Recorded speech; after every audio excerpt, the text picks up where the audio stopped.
Hi friends, Shaina Bilow here. In this video, I'm going to show you how to seam the Breezy Tee.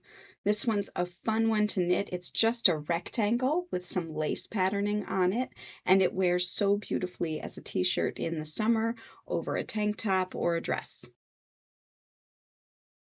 I've aligned the front and back pieces so that the tops of each are next to one another, and then I'm going to seam it.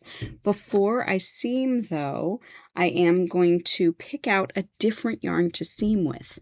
The yarn that I used has a lot of thick and thin boucle texture.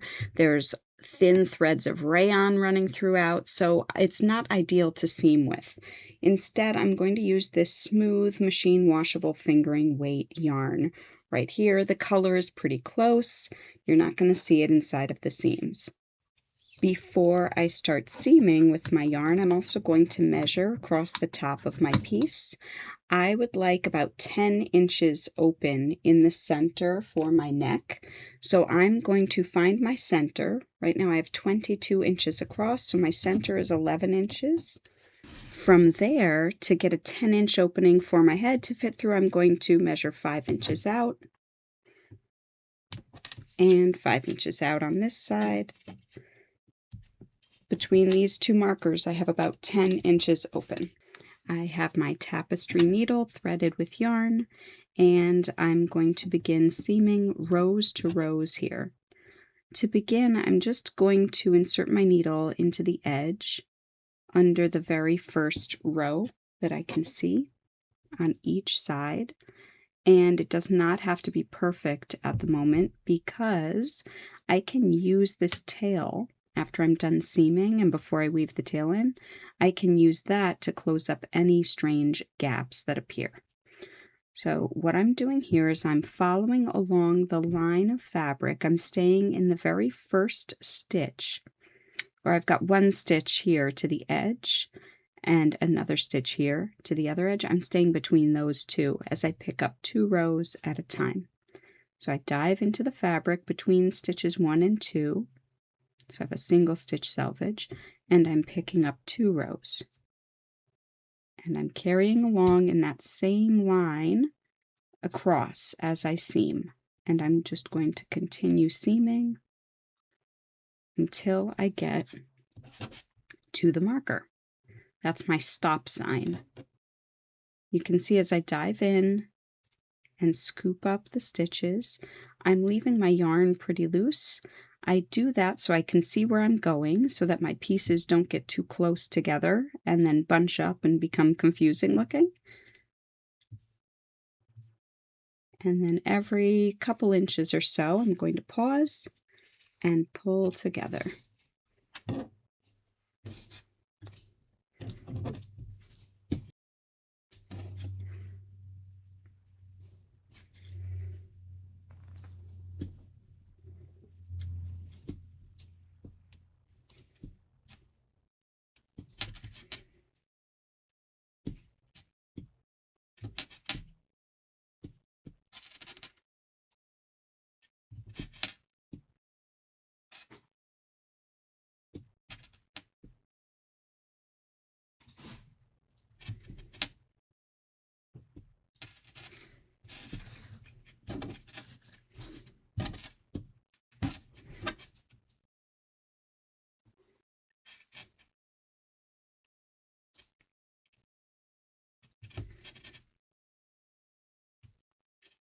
I'm almost at my first marker. I'm going to continue the seam right up to that spot, right there, and leave this. The reason I'm leaving it is because I'm going to try this on over my head after I've seamed the other side, and then I'll know if I need to tighten it up or loosen it a little bit. So now that I've seamed the first shoulder, I'll turn the work around so that I can go from right to left, grab a new piece of finishing yarn, and repeat that process, seaming this shoulder from the outside right here to where the marker is, marking off my 10-inch opening.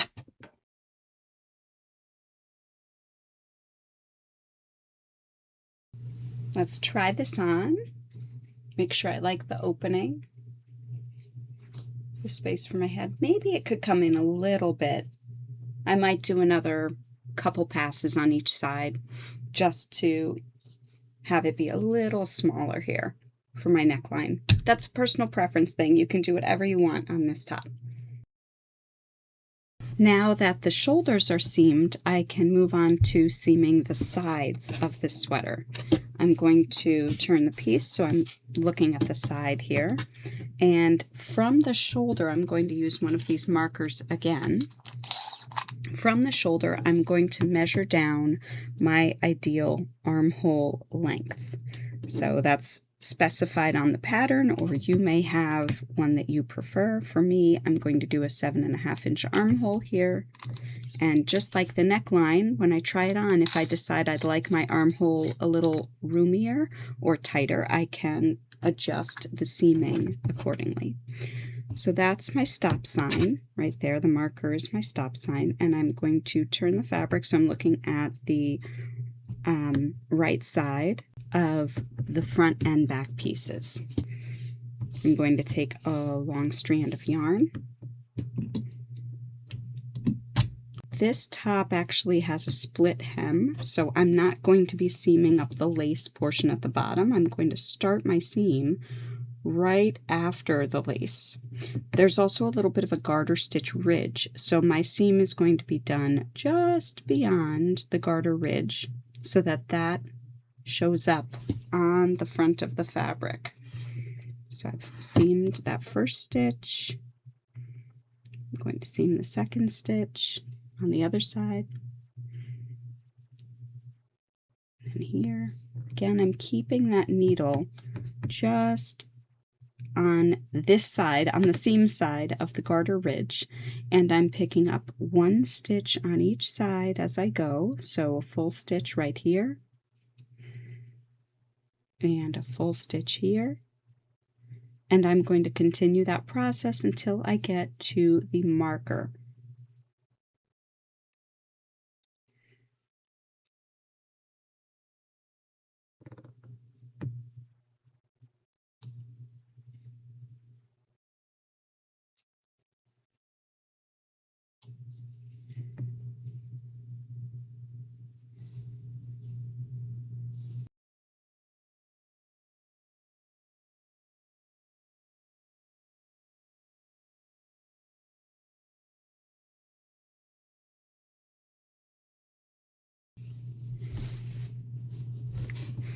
I've made it up to the armhole. I'm just going to leave the yarn and the marker there for when I try it on.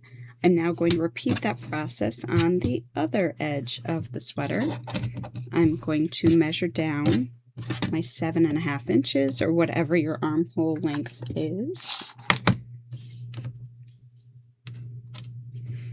Place a pin or marker right there just so I know where my stop sign is.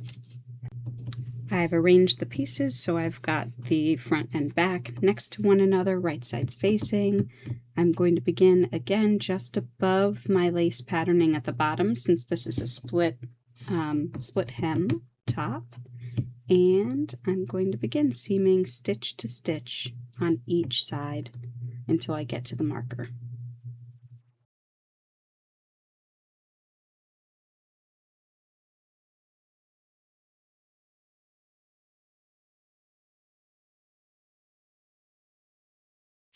I've made it again to my marker.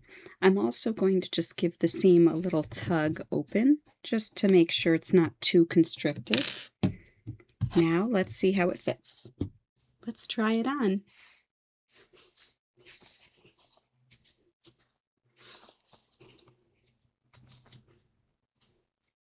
I moved the neckline seam in a stitch or two, and I like that. I like this armhole depth. It's not too deep and it's not too shallow. I feel comfortable. I think this top is ready. So the next steps are going to be weaving in ends right into the seams that they were in. And again, as I mentioned when we were seaming together the shoulders, you can use the tails to close up any gaps that you might have where the shoulder seams meet or at the neckline. And then after that, I'm going to block it. I think I'll wet block it so it really stretches out a little bit and opens up the lace. and then I'm going to love wearing it this summer. Happy knitting!